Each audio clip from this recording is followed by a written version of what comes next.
मित्रों नमस्कार। आज का ये वीडियो महामना मालवीय मिशन के 46वें स्थापना दिवस पर मुख्य वक्ता के रूप में गीता क्यों पढ़ें विषय पर दिए गए लेक्चर के आधार पर बनाया गया है। आइए इस वीडियो का प्रारंभ करें, उसके पहले ईश प्रार्थना कर लें। ओम श्री परमात्मने नमः। गुरुर्ब्रह्मा गुरुर्विष्णु गुरुर्देवो महेश्वरः, गुरुः साक्षात् परं ब्रह्म तस्मै श्री गुरुवे नमः। विघ्नेश्वराय वरदाय सुरप्रियाय लंबोदराय सकलाय जगद्धिताय नागाननाय श्रुतियज्ञ विभूषिताय गौरीसुताय गणनाथ नमो नमस्ते। नाम संकीर्तनं यस्य सर्वपाप प्रणाशनं प्रणामो दुःखशमनं तं नमामि हरिं परम। अर्थात जिसके संकीर्तन से सभी पापों का नाश हो जाता है और जिसे मात्र प्रणाम कर लेने से सारे दुखों का शमन हो जाता है, उस परम सर्वशक्तिमान हरि को हम नमस्कार करते हैं। मित्रों, इस वीडियो के अंदर जाएं इसके पहले आइए हम जान लेते हैं कि इसके मुख्य बिंदु क्या है। पहला है जीवन में उन्नति के लिए क्या करें। हताशा निराशा के भंवर में पड़ा युवा कैसे जीवन की दिशा को मोड़ दे। सुस्त किंग कर्तव्य विमूढ़ व्यक्ति को कैसे जागृत करे। निश्चयात्मिका बुद्धि से क्या लाभ है। ये कुछ ऐसे प्रश्न हैं जो हर युवा ढूंढता रहता है, पर उसे सही उत्तरों का पता नहीं चल पाता। इस प्रवचन में हम लोग इन्हीं प्रश्नों को हल करने का प्रयास करेंगे। जो मित्र नए हों वो कृपया चैनल को सब्सक्राइब करके आइकन बटन को दबा दें और लाइक शेयर कमेंट भी करें, ताकि यह विचार सभी भाई बंधुओं तक पहुंच सके। अधिकतर देखा जाता है कि लोग गीता को मृत्यु के समय या मृत्यु के बाद शांति पाठ के लिए प्रयोग करते हैं, पर हमारे समझ से गीता मृत्यु के समय पढ़ें ठीक है, पर गीता को जीवन जीने के लिए, जीवन को स्वर्णिम बनाने के लिए पढ़ना है, सुनना है। इसलिए गीता को गीता इन एक्शन के रूप में अनुसरण करना चाहिए। कुछ मित्रों को गीता में और भागवत में अंतर का ज्ञान नहीं है, इसलिए हम यहाँ गीता और भागवत में अंतर को समझाना चाहते हैं। देखिए, गीता महाभारत के भीष्म पर्व से लिया गया भाग है, जबकि श्रीमद्भागवत स्वयं में महापुराण है। पुराण 18 होते हैं। पहला विष्णु, मत्स्य, तीसरा भविष्य, चौथा कूर्म, पांचवा गरुण, इसी तरह से 12 पुराण, अग्नि पुराण, वामन पुराण, स्कंद पुराण, शिव पुराण, ब्रह्मांड पुराण, मार्कंडेय पुराण, लिंग पुराण, वायु पुराण, नारद पुराण, ब्रह्मावर्त पुराण, पद्म पुराण और अंतिम है भागवत पुराण। जब व्यास जी 17 पुराणों की रचना कर ली, तब एक दिन वे सरस्वती के तट पर बहुत ही खिन्न हो रहे थे। तभी नारद जी आए। उन्होंने कहा कि व्यास जी, आपने 17 पुराण लिख डाले और महाभारत जैसे काव्य ग्रंथ की रचना की, पर आप अब भी खिन्न हैं, ऐसा क्यों है। नारद जी द्वारा व्यास जी को प्रेरणा दी गई। व्यास जी ने कहा कि यही मुझे समझ नहीं आ रहा है। हे नारद जी, आप हमें मार्गदर्शन दें। तब नारद जी ने ब्रह्मा जी से सुनी भागवत को सुनाया और बोले, आपने बहुत कुछ रचा, पर भगवत स्तुति कदाचित नहीं हो पाई, भक्ति की कमी रही। आप श्रीमद् भागवत की रचना करिए। यह भक्ति प्रधान पुराण होगा, जिसे पढ़कर या सुनकर लोग अनेकों संकटों को अनायास ही पार कर लेंगे। इसमें सब कुछ है, हर जगह पुण्य श्लोक भगवान की स्तुति की गई है। उन्हीं में ब्रह्मा विष्णु महेश सब आते हैं, अतः सबकी स्तुति हो गई। भागवत में कुल 18,000 श्लोक हैं, 12 स्कंध और 335 अध्याय हैं। ये कथा शुरू होती है अभिमन्यु पुत्र परीक्षित से। ठीक वही समय था जब द्वापर समाप्त होकर कलयुग का प्रारंभ हो रहा था। कलि के प्रभाव से धर्मधुरीन प्रजावत्सल परीक्षित से कुछ अप्रत्याशित गलती हो जाती है और उनको 7वें दिन तक्षक के डसने का श्राप मिलता है। राजा मुनियों श्रेष्ठ जनों से मुक्ति का उपाय पूछते हैं। तब उन्होंने एक मत से व्यास पुत्र संत प्रवर सुखदेव जी से ही उपाय पूछने की सलाह देते हैं। ज्ञानियों में श्रेष्ठ सुखदेव जी जो हैं तो ज्ञान वृद्ध पर बालक के रूप में ही रहते हैं। सुखदेव जी का आगमन जब हुआ तब उनके स्वागत में सारे ऋषि मुनि खड़े हो गए। परीक्षित का एक प्रश्न था, हे आदरणीय ज्ञानी शिरोमणि सुखदेव जी, आप बताएं कि सद्य जिसकी मृत्यु हो उसके लिए क्या करनी है। अतः प्रेक्षामि संसिद्धिम योगी नाम परमं गुरुम पुरुषस्येह यत्कार्यम म्रियमाणस्य सर्वथा। 1/19/37 श्रीमद्भागवत पुराण। आप योगियों के परम गुरु हैं, अतः आपसे पूछता हूँ कि जो मरणासन्न है उसे क्या करना चाहिए। इसके साथ ही आप यह भी बताएं कि मनुष्य मात्र को क्या करनी है, वह अपनी सद्गति के लिए क्या करे। बड़ी विनम्रता से जब परीक्षित ने पूछा तब सुखदेव जी ने कहा, तस्माद् भारत सर्वात्मा भगवानीश्वरो हरिः श्रोतव्यः कीर्तितव्यश्च स्मर्तव्यश्चेच्छता भयम्। 2/1/5 श्रीमद्भागवत पुराण। इसलिए हे भरतवंशी, जो उत्तम गति चाहते हैं उनको सर्वशक्तिमान श्री कृष्ण की लीला कथाओं का श्रवण कीर्तन और स्मरण करना चाहिए। तो मित्रों, अब आइए गीता में प्रवेश करते हैं। प्रश्न है, कौन सा वह दुर्गुण है जिससे व्यक्ति जीती हुई बाजी हार जाता है।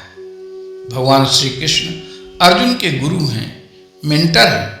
वे कहते हैं कि आदमी में कुछ ऐसे दोष होते हैं जिससे वह जीती हुई पारी भी हार जाता है। आवश्यकता है हमें उन दुर्गुणों को स्वयं के अंदर से निकालने की। पहला दुर्गुण है अहंकार का होना। अहंकार हमारे आंखों पर मानो एक पट्टी बांध देता है, जिससे वास्तविकता हमें दिखती ही नहीं। फिर चाहे वह व्यापार हो या कोई और पेशा, हम हारते ही चले जाते हैं। गीता में एक चरित्र है दुर्योधन। उसके द्वारा कृत कुछ वक्तव्यों पर ध्यान दीजिए। भगवत गीता का अध्याय 1 का 7वां श्लोक है। यहाँ दुर्योधन अपने गुरु द्रोण से कहता है, अस्माकं तु विशिष्टाये तान् निबोध द्विजोत्तम नायका मम सैन्यस्य संज्ञार्थम तान् ब्रवीमि ते। भाव है, हे ब्राह्मण श्रेष्ठ, अपने पक्ष में भी जो प्रधान हैं उनको आप समझ लीजिए। आपकी जानकारी के लिए मेरी सेना के जो सेनापति हैं मैं उनको बतलाता हूँ। इस श्लोक में दुर्योधन अपने गुरु से कह रहा है, मेरी बात सुनो। भाषा देखिए, लग रहा है कि किसी नौकर से बात कर रहा हो। भाषा में कोई भी आदर सूचक शब्द नहीं है। कहता है, टेक नोट ऑफ इट, मैं बोल रहा हूँ। व्यक्ति को अपनी भाषा पर ध्यान देना चाहिए। जब हम गुरु से बात करें तो सबमिसिव होकर बोलें। आदर सूचक शब्दों का मर्यादा का ख्याल रखें। यह है अहंकार। कुछ लोगों को देखिए, वे गाड़ी के साथ फोटो डालेंगे, इससे उनका ईगो संतुष्ट होता है। कुछ लोग इस मानसिकता के ही होते हैं, दिखाते हैं कि हम कितने स्मार्ट हैं, हाउ स्मार्ट आई एम। और देखिए, दुर्योधन गुरु को आगे बतलाता है। गीता अध्याय 1 श्लोक 8, भवान भीष्मश्च कर्णश्च कृपश्च संपिञ्जयः अश्वत्थामा विकर्णश्च समुद्रस्थितथैव च। अपनी टीम के बारे में बतलाते हुए कहता है, आप हैं, भीष्म हैं, कर्ण हैं, कृपाचार्य भी हैं। इतना ही नहीं, अश्वत्थामा, विकर्ण और भूरिश्रवा भी हैं। ये सब सदैव विजेता रहे हैं। इतने अहंकार में है जैसे गुरु को ये सब पता ही न हो, जबकि गुरु को बताना नहीं, उनसे तो आदर से पूछना चाहिए, सजेशन लेना चाहिए।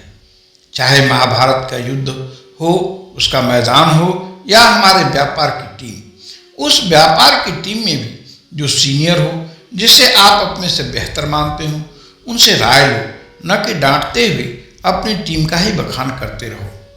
यहाँ हम दुर्योधन की शिकायत करने के लिए नहीं बैठे हैं, पर जो अपने अंदर में दुर्योधन सिंड्रोम है उसे दूर करना है। इसलिए इसे आप एक केस स्टडी के रूप में ले सकते हैं। लोगों में अत्यधिक विजेता होने का एक भ्रम हो जाता है। दुर्योधन कहते हैं ये सदैव विजेता रहे, तो प्रश्न है, क्या वे अब भी विजेता रहेंगे? सद्भावना है वे न भी विजेता रहें। ऐसे दोषों को ही विनिंग टू मच ट्रैप कहते हैं, अर्थात कई बार जीते हैं, अब की बार भी जीतेंगे। ऐसे आत्मविश्वास को कई बार ठेस भी लगती है। अत्यधिक आत्मविश्वास से हमें डिफीट खानी पड़ सकती है। क्रिकेट में ऐसा कई बार होता है, सबसे तो जीत गए, वाहवाह हो रही है, और फाइनल में हार गए, मेडल मिलते मिलते रह गया। One should be careful. देखिए, कुछ उदाहरणों से इसको स्पष्ट करते हैं। एक कंपनी थी एनरॉन, जो 8 लाख करोड़ की थी। अत्यधिक आत्मविश्वास के कारण 1 साल में ही जीरो हो गई। यह है सक्सेस ट्रैप। कोडाक कंपनी को तो आप सभी जानते होंगे, सुने होंगे। कैमरे और रील खरीदते थे, बहुत बड़ी कंपनी थी, और अब कहाँ है? वो देख रहा था कि डिजिटल कैमरे आ सकते हैं, पर स्वयं को अपडेट नहीं किया। तो क्या कारण था? कारण था ईगो, कारण था अहंकार, कारण था अत्यधिक आत्मविश्वास। सोचता था, अरे मुझे कौन रिप्लेस करेगा, मैं इतना बड़ा व्यापारी हूँ। आंख बंद कर लिया तो कंपनी ही बंद हो गई। साइक्लोस्टाइल मशीन थी, अब कोई उसका प्रयोग नहीं करता है, समाप्त हो गई। बस सक्सेस ट्रैप ही कारण है। इस तरह के कई उदाहरण हैं। दुर्योधन को बस कर्ण, भीष्म दिख रहे हैं। अरे उसको पता ही नहीं कि इन पांडवों की तैयारी कितनी है। हर पक्ष को विपक्ष की तैयारी, उसकी कमजोरी सभी जानना चाहिए। ये नहीं कि यह सोचते रहें कि हम तो बहुत धनी हैं, बहुत पैसे वाले हैं, हमारे पास ये है वो है, आदि आदि। पांडवों ने 13 साल के वनवास में कई लोगों से संधि की थी, अपनी शक्ति बढ़ाई थी, और सबसे बड़ी शक्ति तो स्वयं वासुदेव ही थे, जो भले हथियार न उठाएं, पर रणनीति, स्ट्रेटजी तो उन्हीं की थी। व्यापार का क्षेत्र हो या खेल का, स्ट्रेटजी बहुत काम की होती है। आपकी शक्ति धरी की धरी रह जाएगी। स्ट्रेटजी ठीक हो, रणनीति ठीक हो, तो वही व्यक्ति विनर हो जाता है। आत्म महिमा मंडन यानी सेल्फ ग्लोरिफिकेशन एक दोष है। देखिए, दुर्योधन गुरुदेव को सम्मान न देकर सेल्फ ग्लोरिफिकेशन में ही लगा है। देखिए क्या कहता है, अध्याय 1 का 9वां श्लोक, अन्ये च बहवः शूरा मदर्थे त्यक्त जीविता नाना शस्त्र प्रहरणा सर्वे युद्ध विशारदा। वह कहता जा रहा है, जो बहुत से वीरों का नाम मैंने लिया है, हे ब्राह्मण श्रेष्ठ, ये मेरे लिए अपनी जान की बाजी लगा देंगे। मदर्थे त्यक्त जीवना, ऐसे हैं ये अपने जीवन को भी न्यौछावर कर देंगे मेरे लिए। और विशेषता ये है कि ये खाली हाथ नहीं आए, नाना प्रकार के हथियारों से लैस हैं, ये ट्रेंड वॉरियर हैं। मेरी टीम एक्सेलेंट है। यही ईगो है, सेल्फ ग्लोरिफिकेशन, इसी को कहते हैं। ऐसे जन हमें दिखते हैं जो सामने वाले को तो बोलने ही नहीं देते, सिर्फ अपनी ही बड़ाई करते रहते हैं। जो भी अच्छा हो क्रेडिट मेरी, बुरा हो तो दोष तुम्हारा। ऐसे लोग जो अपने विरोधियों का फीडबैक नहीं लेते, अपने सेल्फ ग्लोरिफिकेशन में, आत्म महिमा मंडन में रह जाते हैं, वे जीतीबाजी हार जाते हैं। तो कौन विजेता हो सकता है? तो आइए एक डेटा के अनुसार समझते हैं कि 1950 में जो 500 बड़ी कंपनियां आईं, उनमें 90% आज धूल चाट रही हैं। क्या कारण है? उन्होंने ठीक स्ट्रेटजी या रणनीति नहीं बनाई, अपडेट स्वयं को नहीं किया। अंडरस्टैंड द टाइम, समय को समझना होगा। पहले तो बैलगाड़ी से सामान ढोया जाता था, अब समय बदल रहा है। जो ट्रांसपोर्ट थोड़े से खर्च में चल रहे हैं वे आगे सक्सेस होंगे।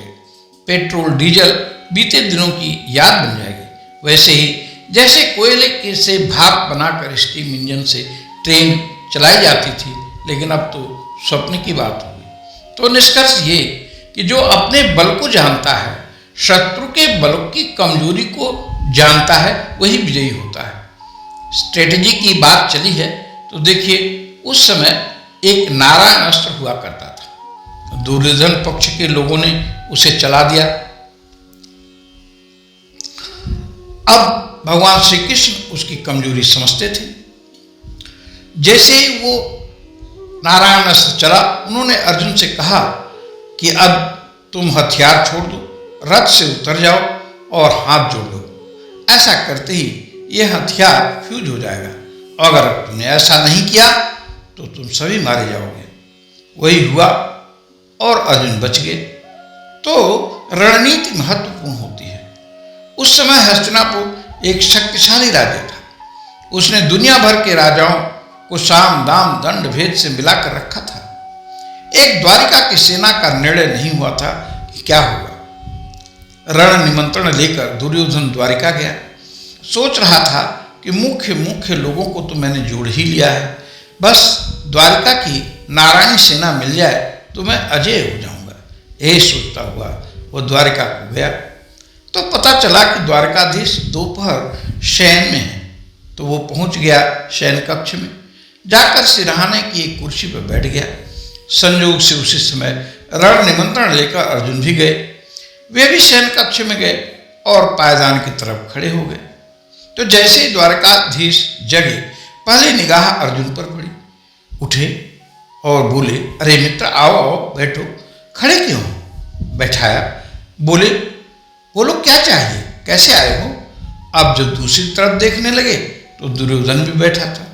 भगवान ने कहा, आप दोनों रण निमंत्रण देने आए हो, पर चूंकि मैंने पहले अर्जुन को देखा है, इसलिए पहले मैं अर्जुन को मौका देता हूं। उसे जो चाहिए ले ले, पर एक शर्त है कि एक तरफ से मेरी नारायणी सेना लड़ेगी और दूसरी तरफ मैं रहूंगा। और वो भी नियत था। अब दुर्योधन टेंशन में हो गया। अब अर्जुन तो नारायणी सेना मांग लेगा, यहाँ तो मैं घाटे में रहूंगा ऐसा लगता है। पर अर्जुन बोले, मुझे नारायणी सेना नहीं चाहिए, मुझे तो नारायण ही चाहिए। निहत्थे भी हैं तो कोई बात नहीं। दुर्योधन की जान में जान आई। बोला, ठीक है, अर्जुन की बात से हम भी सहमत हैं। तो अर्जुन ने ज्ञान को महत्व दिया, मसल पावर को नहीं। और नतीजा सभी जानते हैं कि ज्ञान जिधर है उधर ही विजय जाती है। अध्याय 18 का 73वां श्लोक है गीता में, जत्र योगेश्वरो कृष्ण जत्र पार्थ धनुर्धर तत्र से विजयो जाते ध्रुवा नीतिर्मतिर्मम। तो भाव है कि जिधर योगेश्वर कृष्ण होंगे, स्ट्रेटजी होगी, ज्ञान होगा और गुणग्राही शिष्य अर्जुन होंगे, उधर ही श्री, विजय, यश, मान, सम्मान सब चला जाता है। तो प्रश्न है कि उत्तम शिष्य कौन है? तो बात शिष्य की चली तो गीता के अध्याय 4 में 38वां श्लोक में ज्ञान की भगवान ने बहुत प्रशंसा की है। पर ज्ञान किसे मिले, ये प्रश्न है।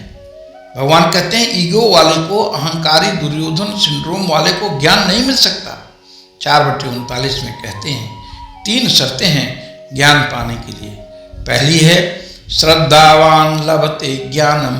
पहली शर्त है श्रद्धा। श्रद्धा रूपी पात्र में ही ज्ञान ठहरेगा।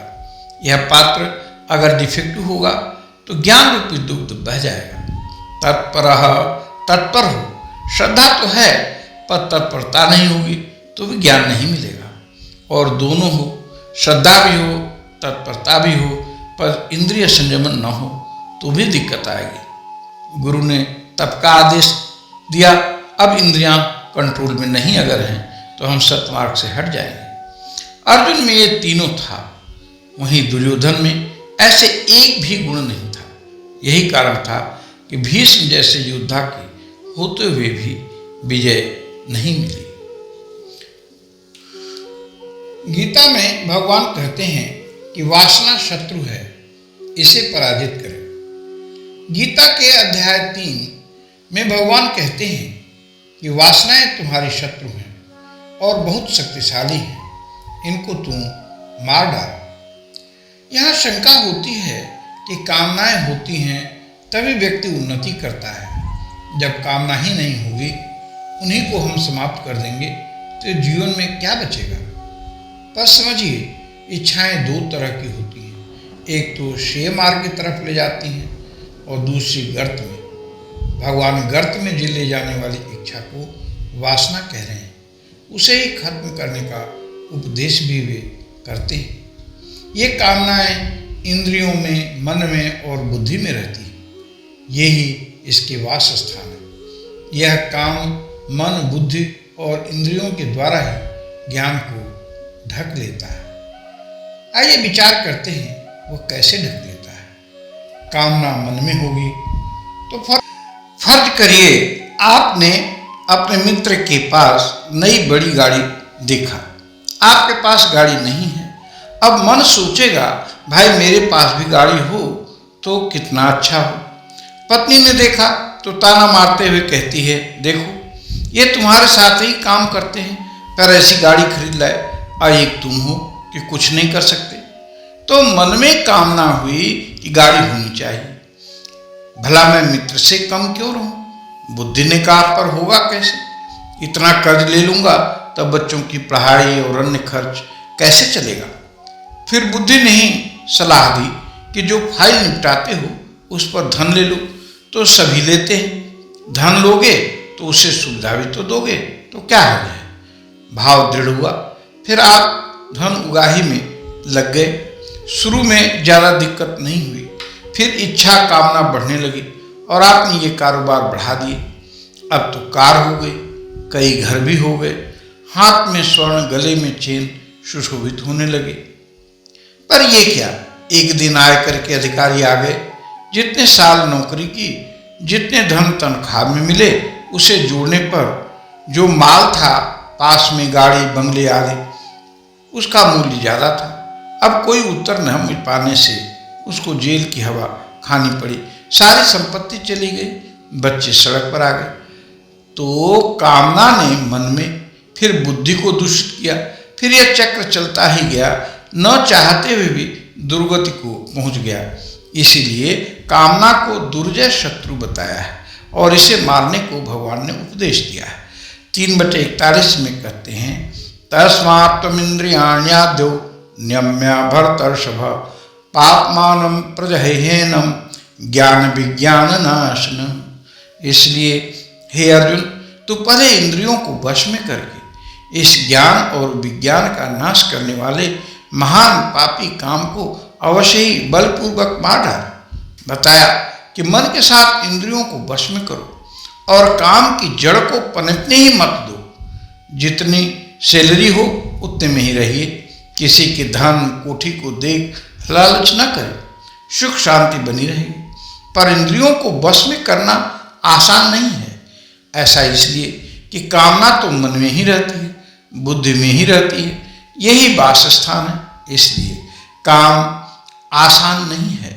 इस पर भगवान कहते हैं आत्मा को दृढ़ होना होगा, क्योंकि मन, बुद्धि और इंद्रियों पर आत्मा का ही अधिकार है। रथी जिधर चाहता है साथ ही रथ को उधर ही ले जाता है।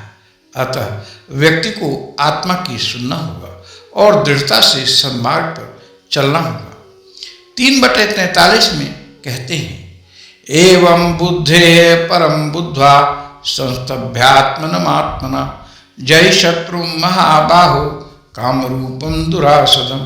इस प्रकार बुद्धि से पर अर्थात सूक्ष्म, बलवान और अत्यंत श्रेष्ठ आत्मा को जानकर और बुद्धि द्वारा मन को वश में करके, हे महाबाहो, तो इस काम रूप दुर्जय शत्रु को मार डाल। अर्जुन को इसीलिए महाबाहो कहा गया। सभी इस शत्रु को नहीं मार सकते, दुर्जय है, पर पुरुषार्थी अर्जुन जैसे साधक के लिए यह कठिन भी नहीं है। तो उन्नति के मार्ग क्या है? गीता में उन्नति के 3 मार्ग बताए गए हैं, भक्ति मार्ग, ज्ञान मार्ग और वैराग्य का मार्ग। ज्ञान मार्गी कहते हैं कर्म न करें तो पाप पुण्य नहीं होगा, हम नैष्कर्म हो जाएंगे। पर गीताकार भगवान कहते हैं कि कोई क्षण, ऐसा क्षण कोई व्यक्ति का नहीं जा सकता जब वह कर्म न करे। कर्म तो होगा ही, कर्म इंद्रियों से कर्म नहीं करेंगे तो मानसिक होगा ही। नित्य कर्म होंगे, श्वास लेगा, भोजन करेगा, तो कर्म न हो ऐसा नहीं हो सकता। तो भगवान ने कहा कर्म नहीं, कर्मयोग किया जाए। भगवान कर्मयोग का बहुत विस्तार दिया है, पर भक्ति के 2 पुत्र ज्ञान और वैराग्य कहे गए हैं। इसका एक उपाख्यान भी भागवत के प्रारंभ में कहा गया है। भाव है भक्ति बढ़ेगी तो ज्ञान और वैराग्य स्वतः आ जाएंगे। भक्ति के बढ़ने से स्थित प्रज्ञता बढ़ती है। हनुमान जी जैसा स्थित प्रज्ञ खोजे नहीं मिलता। हमें हर कार्य एक सम्मिलित होकर करना चाहिए, टीम भावना से करना चाहिए। श्री राम जी और उनके सेनापतियों ने कार्य टीम भावना से किया तो अपराजेय रावण पर भी विजय पाई। सम्मिलित यानी टीम भावना से किया गया कार्य विजेता बनाने का मुख्य कारक है। गीता में भगवान श्री कृष्ण ने अध्याय 2 में स्थित प्रज्ञता को विस्तार से बताया है। श्लोक 55 से 72। स्थित प्रज्ञ वो है जिसकी बुद्धि निश्चयात्मिका हो। एक बार निश्चित कर लिया कि श्री राम भक्ति करनी है तो हो गया, तय हो गया। कैसी भी स्थिति हो, राम ही एकमात्र मंत्र हो गया। यही अव्यभिचारिणी भक्ति है जिसके मूर्त रूप हनुमान जी हैं। मन से, वाणी से और कर्म से सिर्फ श्री राम भक्ति। हर कार्य को श्री राम कार्य समझना। टीम वर्क का उदाहरण बाली वध, सुग्रीव का राज्याभिषेक, सीता की खोज, सेतु बंधन आदि हैं। समयाभाव से उनके विस्तार में हम नहीं जाएंगे, पर एक उदाहरण दे सकते हैं। वानर समूह सीता अन्वेषण करते करते समुद्र के तीर पर आ चुके हैं।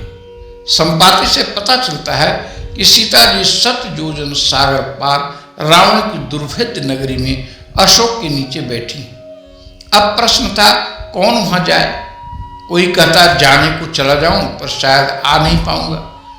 तभी उस समूह के नायक जाम्बवान जी हनुमान जी से कहते हैं, राम काज लगी तव अवतारा। श्री राम जी के काज के लिए ही आपका अवतार हुआ है। फिर कहते हैं पवन तनय बल पवन समाना। आप में बल पवन के समान है, आप उनके ही पुत्र हैं। फिर आगे कहते हैं काज सुकवन कठिन जग माही, जो नहीं हो जी तात तुम पाही। कौन सा कार्य जग में है जो तुमसे नहीं हो सके? आप सर्वसमर्थ हैं, आप चुप क्यों हैं? जाम्बवान के प्रबोधन करते ही जैसे हनुमान जी में जागृति आ गई। उत्साहित होकर पर्वताकार हो गए, आत्मा अनुभूत में आ गए। साधक भी जब गुरु के प्रबोधन से सत्य का आगे हो जाता है तो सोहम की स्थिति में आ जाता है। तात्पर्य यह है कि अनशेकन विजडम हो, अनस्टेबल माइंड हो तो लक्ष्य मिल ही जाता है।